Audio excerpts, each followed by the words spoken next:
Cyberpunk 2077 modding stage has nearly 20,000 mods available, and this number keeps growing for a few hundreds with each month up to this day. With such an active modding stage, some even really useful, epic or fun mods may get accidentally buried under others and simply not get a deserved recognition. Today I'm happy to share a list of 10 qualitative hidden gem mods you probably didn't know about. Take a bite.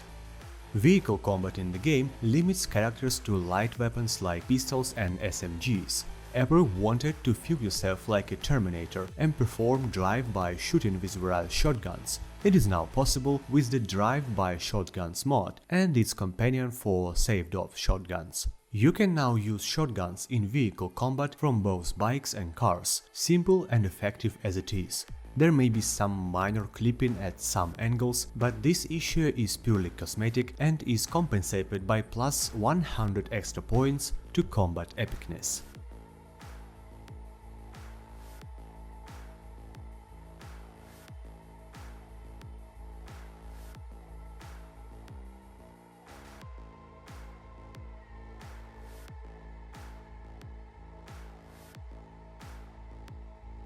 Did the lower and upper cap of attributes at character creation ever look weird to you?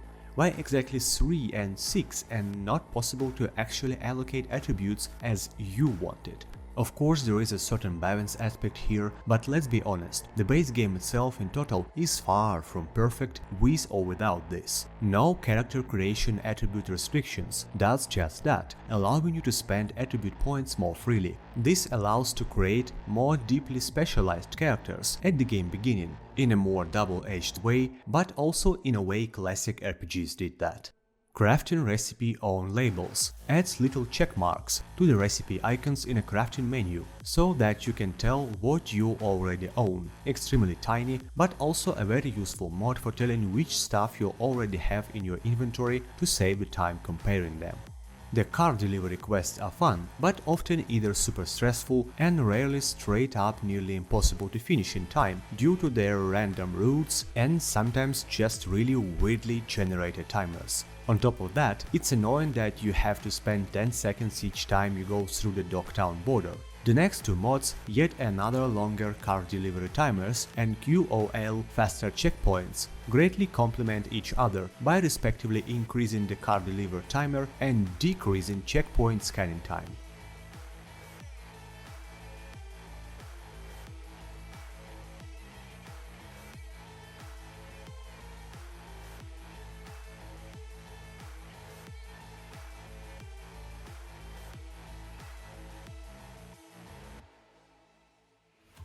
Economy is probably the most disbalanced part of the game, so much that starting from the mid-game, money loses any sense, as you have more than you can ever spend. Ripperdoc service charge helps to balance this out on top on economy overhaul of your choice. My favorite mod for that is listed down below, and offers a system of prices for repair works. Installing, replacing and upgrading implants now has a price. With everything being highly configurable, you can decide whether the price will be static or affected by item tiers and so on. There are also some other options, like the ability to configure depth to Victor, an amazing mod for immersion and realism.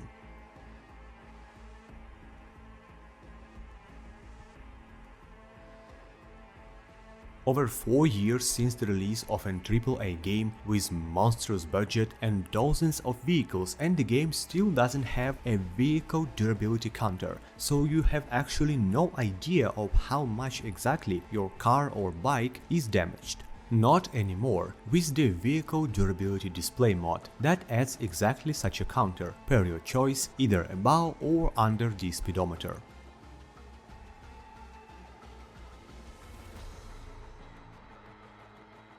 Since the game release, it always felt weird to me that almost no one from your contacts in the game have actual photo as their contact image. Surely it is a sci-fi future and you can use AI to draw any abstract image, but seriously, almost no one? Not to mention that the system of base game contact images is just not practical due to this and the way too small image size.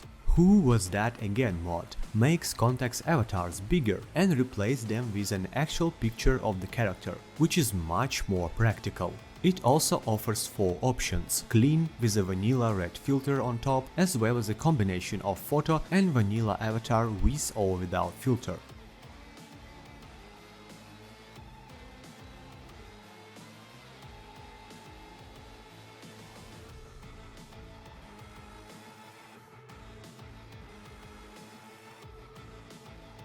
Most encounters in the game have access points, and as a netrunner, it makes sense that they should give you some kind of upper hand in combat should you breach them. Better Access Point Hacking Netrunner Rewards is a simple mod that adds netrunner specific buffs to the player if they successfully hack an access point, which is both lore friendly and useful. Highly recommended to use in pair with the Challenging Breach minigame mod.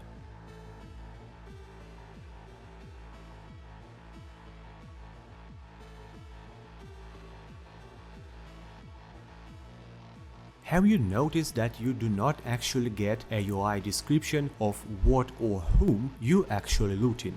Just a generic contents text. Chum, it is a dead maelstromer, not a contents. Pay him some respect, yo!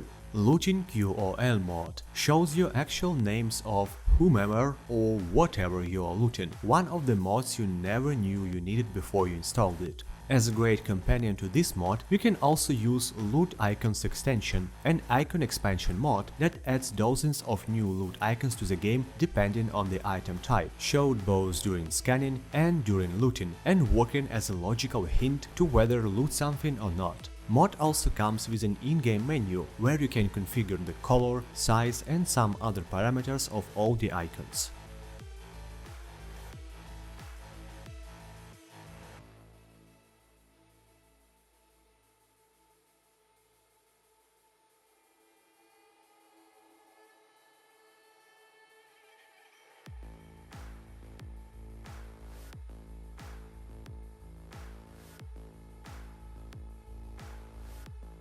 Did you notice that while there are effectively thousands of ads in the game, only slightly less of 100 of them are animated? There is no actually any logical reason for that, as their animation does not result in any notable performance impact. Enable Advert animation mod animates vastly more ads around the night city, making your surroundings all around the game more alive, and not just in a few specific areas. Install and forget mod that greatly improves the visual quality of the game.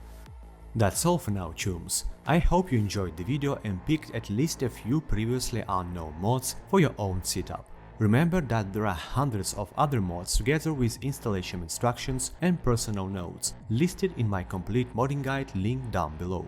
Thanks for watching and see you soon. Stay tuned, stay safe and stay happy. Scimitar here, signing out.